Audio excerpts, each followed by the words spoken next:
What's up, humans, and welcome to a new Psicoactivo. Okay, out of all the Sol conference from last year talks, I was waiting for this one specifically, and there were many great ones last year. We had Dr. Eric Davis show up. We had Dr. Garry Nolan show up, Colonel Karl Nell, Dr. Jeffrey Kripal, who's been on the channel. I'll link in the description. Shameless plug. But the one that I was waiting for was Karl Nell, and it was finally released February 18th. And Karl Nell is next to Dr. Garry Nolan. They're both high up in their respective ranks. Karl Nell was a colonel, and Dr. Garry Nolan is one of the world's most famous and successful immunologists. In 2023, when Karl Nell gave his presentation back then, he got a graphic that was leaked to social media about this plan to prevent catastrophic disclosure, and it was like a 10-year plan. And I'm sure that as that idea existed back then, I'm pretty sure that it has evolved, and there have been many modifications along the way. Over the last year, a lot of things have happened, both in government, science, ancient history. Some debate is going on there too. And studies of consciousness, there's been a lot of new stuff happening with the telepathy tapes, for example. So I was very interested to hear Colonel Karl Nell's current iteration of the plan that I think, is the one who came up with the majority of it, I guess, because he really went in the many details that might be affected with a quote unquote disclosure. The disclosure that he's attempting is the one from the government. And I've already spoken many times of the problems that I have with that specific type of disclosure. It doesn't come with any caveats. Let's just leave it at that. But Karl Nell gave us a really well-rounded 20, 30 points from this graphic right here. UAP campaign plan lines of effort. Phase 1, demonstrate UAP existence. Phase 2, correlate UAP signatures. Phase 3, characterize UAP performance. Phase 4, determine UAP nature. And Phase 5, NHI engagement. The last two are after disclosure, how the public sector government is going to deal with it. And then there are another 4 different sectors that are going to be affected. And the second one, we have philosophical investigation, humanities, ethics, sociology, anthropology, and religion. On the third one, we have scientific research, natural sciences, physics, chemistry, material sciences, biology. In the private sector, we have industry and society, intellectual property, business, economics, commerce, and healthcare, medicine, psychology, psychiatry, internal medicine, and human potential. Well, that's what's more interesting to me. This whole conversation was pretty important, I think, because I've always thought about the many different aspects that would be affected of life, of human life, if this is true and disclosure does happen. And every single walk of life and every single aspect of life in this planet has the potential to change. Whether that change is positive or negative, it still remains to be seen based on what type of disclosure we get. Because honestly, and I'm sorry, but I do think this, the government trying to keep more secrets in the name of national security defeats the purpose of disclosure, because what we're trying here, I think, is to unite everyone, not remain divided, you know? And if the government wants to protect national security, that means that they're still afraid for whatever happens with other countries. And I think that we need to reach an agreement between all countries that we're not alone and we're the people from Earth, or, from this reality. I don't know. But this is what Karl Nell is trying, Dr. Garry Nolan is trying through the Sol Foundation. Controlled disclosure. That's the main aspect. But let's see what Karl Nell has to say. And effort A, which is government. Number one, we have policy, how best to create an oversight control group directly advising the President of the United States so as to develop national security, national UAP policy. Number two, information, how best to centralize all government UAP data and accelerate public sector UAP, RTD, and E. And finance, how best to remove stigma and incentivize academic research into UAP. If we want for that to change, I think that we need more transparency from the Pentagon to start with. I just think that the Pentagon have their hands everywhere. And this includes academic research into UAP. That's what I would think. Number four is legal. How best to incentivize UAP whistleblower testimony, remediate misdeeds, and restore accountability. This is one of the biggest issues that we're tackling because there is a certain level of danger for people who want to come forward and haven't. And it's pretty bad. And that needs to get under control. And obviously restore accountability. Yeah, of course. People who have done harm to others while keeping this secret needs to be accounted for. That's just the way it should be, I think. I don't know if you agree, guys, but that's what I see. Number five, intelligence. What are the public and private positions of every nation with respect to UAP, and do any intent to preempt US disclosure? So this gives me some vibes of more competitiveness. Whoever does disclosure, it's good for humanity. It doesn't matter if it's the US, Mexico, France, the United Kingdom, Japan. It doesn't matter. What matters is we need disclosure. If you guys want to do your own disclosure, and I'm talking to the US government, that's cool though, but you can't control the narrative. This kind of sounds like you're trying to do that. I'm sure other countries wouldn't agree with you guys, even though you are the ones who have allegedly kept the technology for so long. That doesn't give you the right to control the narrative of disclosure. Six is diplomacy. How best to start an international dialogue concerning the ramifications of UAP while developing requisite norms of behavior.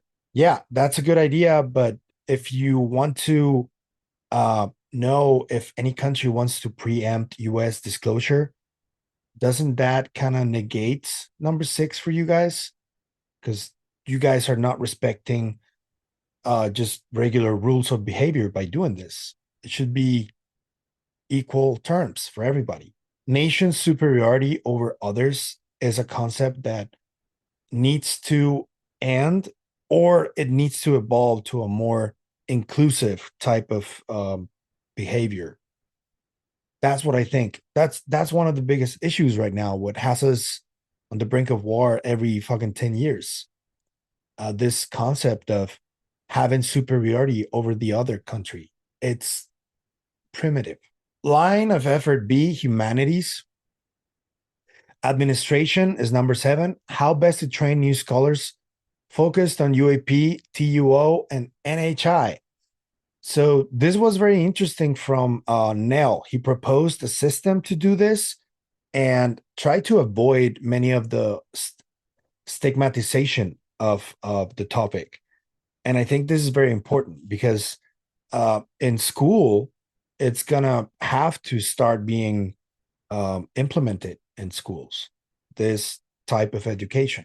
Number eight, ethics. How best to balance the right to exist versus the responsibility to protect, given the reality of NHI and a possible hierarchy of being. This is where I think it got really interesting with Dr. Nolan pushing back against this so-called societal disruption or the danger of it because of religious belief or philosophical belief too, because it has to do with everything, you know? And he pushed back on it on this clip right here. All right, let's see. How about religious studies? So I was privileged to be on a talk with Daniel Pasulka at a recent conference, and we talked a little bit about how the Orthodox faith traditions are very dissimilar, but the more esoteric versions have some similarity. And, through this sort of initiatic experience. And so one wonders, as a lot of experiencers report, like altered states of consciousness and, near-death experience-like encounters, was there any interaction in the past in terms of religion? And, what would that mean, have NHI interacted in that way and that become public? And what would that mean ultimately for government disclosure, right? So there's maybe a linkage there.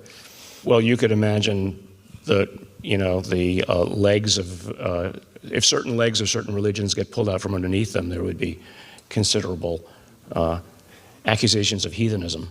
Right. And so this is the potential for also the societal disruption aspect. And so, it remains to be seen if any of that's true, but as a responsible policymaker, you'd have to probably entertain that. So this is a problem that would be great to definitively resolve it perhaps in the negative. But I want to challenge this whole notion of hysteria that, I think unfortunately for most of the world's population, they're too busy putting bread on the table. So to the extent that it would be news for a certain cycle or period of time, I don't think it would change people's need to continue to put bread on the table. If anything, they will say, well, I don't have time to deal with that right now. So that to me is a sort of a buffer in the system. Right. So Dr. Nolan seems to think that people are too preoccupied trying to survive because they're on survival mode, because they're working to keep existing, literally. So if any type of disclosure happens, it won't really matter to people. And given on how social media has a control of our attention constantly, and how cyclical and digestible, because it's like small clips of video, audio, small tweets, and we move on from one thing to the other, and we move our attention elsewhere. Given how the system is in place right now, I agree with Dr. Nolan on this one, because we're gonna go okay, so we're not alone. I gotta go back to work. I gotta get the groceries. I gotta clean this diaper, So of course I agree with Dr. Nolan on this. And it seems to me like the government is really afraid that whatever they know, it would distract us from just trying to survive our own lives. What could it be? I don't know. But maybe it's not even true at all, So maybe they're just keeping the tech, and they have been lying and using the taxpayers' money. Who knows? But I also don't think that, based on the world that we live right now, fundamental change in religious history would have too much of a significant effect. If anything, it would make people realize that maybe scripture wasn't whatever they thought it was this entire time. Who knows? It's possible. I don't know what effect it would have. And I don't know which of the theories might be real, about this ancient history of communing with NHI or demons, angels, all of this stuff that humanity has reported forever. I'm sure people in the comments are going to be like, demons exist and all that. Okay, sorry. You guys are free to think whatever you want. I have my own interpretation of things right now. I'm open to change as I get more information, but this is what I think right now. So I don't know what the effect would be. In sociology, how best to quantify, forecast, assess, mitigate potential negative effects of UAP disclosure to society. What are those negative effects? So we're gonna get to that in a little bit later, but you can all already let me know what would be a negative effect of UAP disclosure. Leave it in the comments. History. What is the evidence of NHI interacting with humanity on this planet? How far back in time might this have begun?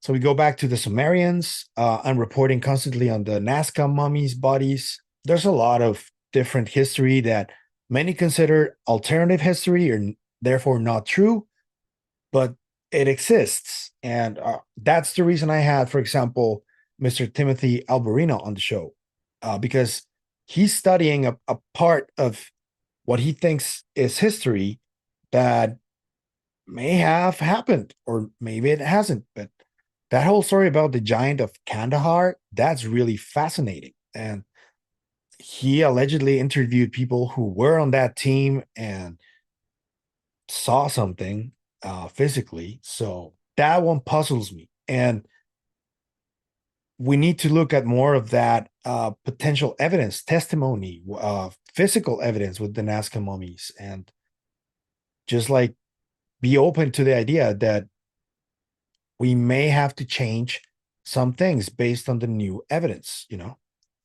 Anthropology is number 11. Do UAP close observers, aka experiencers, have inherent characteristics that distinguish them from the remainder of the population?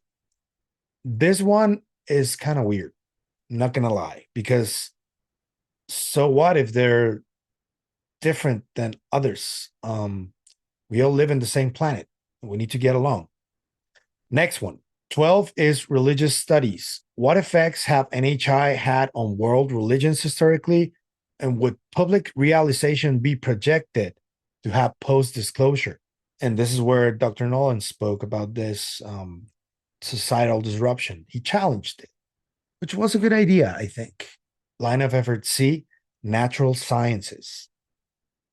Number 13 is data collection. How best to remove beyond incidental and reactive UAP investigative strategies. Number 14 is citability. How best to make UAP data academically citable. This is very important, I think. Number 15, statistics. What are the authoritative temporal and geospatial distributions of UAP occurrence and NHI contact? What are the range of morphologies, behaviors, and phenotypes? Number 16, physics. Has physics been misdirected? If so, where should it refocus? That word refocus, there's a lot that needs to happen before that. Because if it was misdirected, it means there was a part of physics that was hidden all this time. So we need to know what happened first and then refocus it, because it can't just keep going like that without knowing what happened. Why did you guys do that? You know? So keep that in mind. Number 17, material science. How best to extend the methods of material science so as to accurately identify, analyze, and possibly replicate TUO.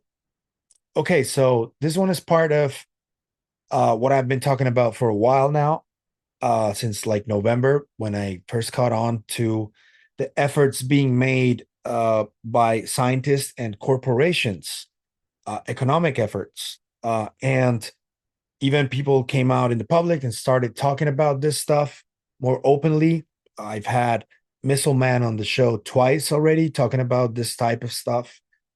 And if scientists who are renowned and credentialed are already talking about this in the public, it means that maybe something is going on, you know? So this is interesting. I plan to have Missile Man again on the show to talk about this because I think it's important. Number 18, biology. Have NHI interfered in the evolution of Homo sapiens sapiens? So this goes back to also affecting the religion aspect, but you know, we have to look at it from the scientific perspective as well. How did they affect it? I have some conversations with anthropologist Dr. Celestino Piotti, and what he tells me does indicate, based on what he studied, does seem to indicate that our DNA has been tampered with cyclically. So what does that mean?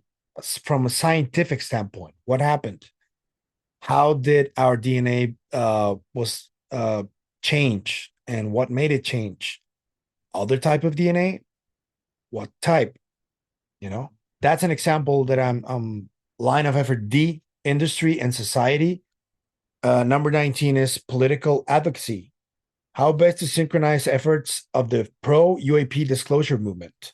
This one is a little difficult, and we're seeing it kind of devolve and evolve in real time because last 2 years ago we had the hearings with David Grush, and there was a bipartisan effort. Today, now that there's a new administration that is Republican, there seems to be some kind of cracks where not all the Democrats that were involved back then seem happy to be working alongside these Republicans on the UAP effort. And to that, I tell you that we need to work together. We need both of you, both parties. So today, Ana Paulina Luna presented the list of Republicans who are part of the declassification office, the task force, but we haven't heard from Democrats yet. Their list is not out yet. So I will be very interested if they're really willing to work together. I hope they are. Number 20, intellectual property. What is the legal standard for human ownership of technologies of unknown origin and biological evidence of NHI, as well as any IP derived therefrom? So this is where the private companies get involved, and depending on what they're trying to monetize, people are going to be happy about it and people are not going to be happy about it. I've said in one of my previous videos, if there is such a thing as free energy, that needs to be for everyone. That cannot be monetized as Rockefeller did when he made a decision between Nikola Tesla's free energy ideas or Albert Edison's ideas, and that needs to really be at the center of whatever private efforts are trying to do with UAP technology. Some things need to be free for everyone so we can change things around us, That's the way I see it.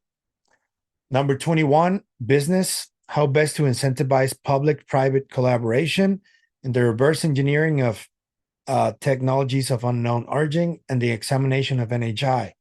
The same thing goes for this. Number 22, economics. How best to introduce products derived from technologies of unknown origin into the global marketplace in the safest, most equitable, and non-disruptive manner. That's going to be difficult because the world is already controlled by oligarchs and technocrats. So I don't know if they're going to be very happy with competition or if their services that they provide are no longer needed because anybody can create any type of technology. Because this needs to be open source. I hope that much is clear, at least with whoever is getting into this, whether it's Alex Klokas or Peter Thiel or Elon Musk or whoever, Sam Altman, they need to have this very clear. Because there's like a major disparity between technocrats' wealth and the rest of the world. It's wild. Integrity, number 23. Have NHI been conducting public diplomacy or possibly covert societal manipulation via interaction with close observers? So this essentially talks about the quote unquote agreements or potential agreements between US government and NHI. If there was contact at some point in the past, if this happened, what has been happening? There needs to be transparency on that. And when it comes to societal manipulation, I think that the abduction phenomenon might be part of that, So we need to be mindful of this. Number 24, commerce. How best to incentivize and regulate off-world trade and commerce with NHI, assuming such were feasible. So this is talking about like business partnerships with beings from other planets. Did I get this right? If this is happening, if they're thinking about this, I don't know what makes them think that non-human intelligence has an interest in capitalism or economics. Maybe some do, I don't know. If such a thing as different races exists, which still need to see proof of that, maybe they do. Maybe they do like to trade and But what did they trade in? That's wild. First, I think we need to understand what their motivations are and what they consider to be their reality and see if it can like blend with ours. If not, that we have to change our paradigm to understand theirs. I think that's more along the lines of what I think could be going on. I don't think economics and business is part of NHI understanding of reality, but that's just me. Maybe I'm wrong. I don't know. That's the whole idea of breaking the materialistic paradigm, I think. So, and line of effort E, medicine. I'm very happy that number 25 is mental health and well being. How best to diagnose and treat ontological shock from NHI contact, UAP disclosure for the individual patient, as well as for society as a whole. Number 26, physical health research. What are the physiological and neurological effects deriving from close encounters with operational UAP or live NHI and underlying causal mechanism? So with mental health, it's very important because we got to think about this. There's over 99% of people, I think a little more than that, who even entertain the idea that NHI could be real. Everybody lives in their own little bubble that they create through their own means. They create their own reality. Everybody does. We do it every day.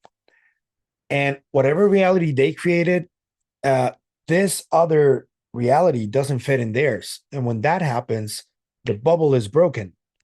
And when that happens, that can have serious psychological effects in people. That's why I think this is needed. Mental health and well-being, and to talk about it, to have conversations about it with professionals who actually entertain this idea as well, because you can't go to a therapist who doesn't think that there's something going on, because they will get you to their bubble, their worldview, and that's how they're going to treat you. So that's problematic. We need therapists who already know that there's something to this, and they have been reading the literature, reading the history, and that's the way I think that it must be done. Create roundtables to converse about this, kind of like AA, but for people who have either suffered alien abductions in their past or had some sort of contact, or they saw orbs, stuff like that, near death experiencers. It needs to be like everybody who had similar experiences first, and then talk amongst each other. So you guys can understand how phenomenology has been affecting humanity for so much time. And this other part of number 26, there was a recent News Nation interview of former Area 51 veterans who they found out at a reunion that they all were suffering from some type of cancer. They all worked there. So there seems to be like a correlation between people who work there, whatever they do, whatever type of radiation they suffer there, contact they may have with maybe these craft or something like that, and it's causing them physical ailment, and not any type, cancer. That was really disconcerting. And this is one of the reasons also why the truth needs to come out. So people who have suffered this get their treatment and pension and all that stuff because they serve their country. To this day, right now, there's only one person who has a disability from the government who worked there, and it has it signed, and he gets disability because he was injured by UAP. That person is John Burroughs.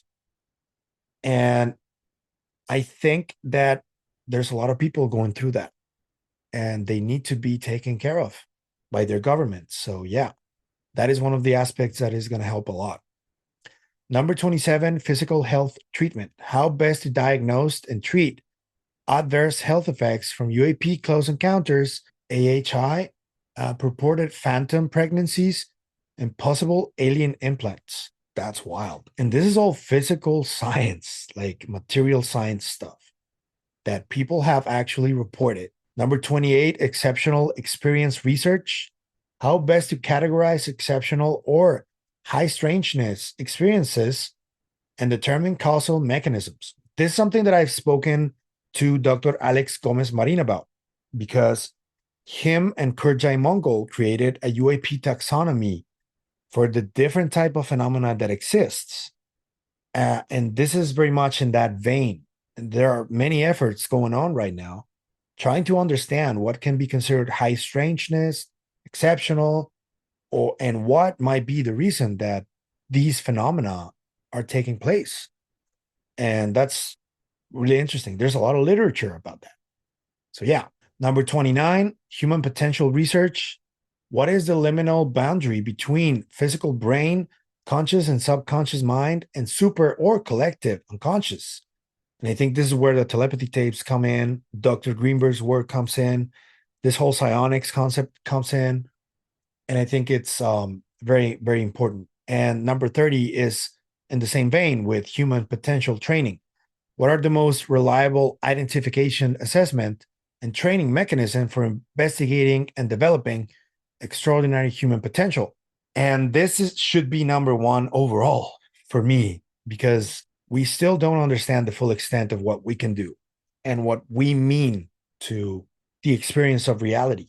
I think that definitely should be number one and then the rest out of everything, because to me, this is where it starts. This is where, if it starts here, it can only build a really strong foundation for whatever is coming when we understand more things about life and reality and our place in the cosmos. That's what I truly believe. And that's what I think people who are talking about human potential and abilities and creating our own reality and understanding our own reality, they feel the same way. I do truly believe that. This is the presentation that they had. I wanted just to give you my thoughts on the list, but the whole conversation is brilliant, in my opinion. Dr. Garry Nolan is always a joy to listen to. Karl Nell is a little bit more difficult because he's like a little bit more robotic and more pragmatic. It's pretty clear that both of them are looking at the big picture, you know, and we need more of this. And we need people involved. So let me know what you think in the comments about this. What jumped to you? What do you agree or disagree with? If you like the content you see, I'm going to ask you to please like, share, comment, subscribe, hit the bell icon so you can get notified when a new video drops.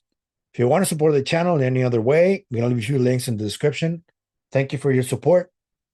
And we have a members channel. You can find us at the KGRA website. Links in the description. And that's going to be it for me today. Let me know what you think of this conversation and which Soul Conference conversation was your favorite so far from last year. Let me know. Remember, stay curious. Please. Bye.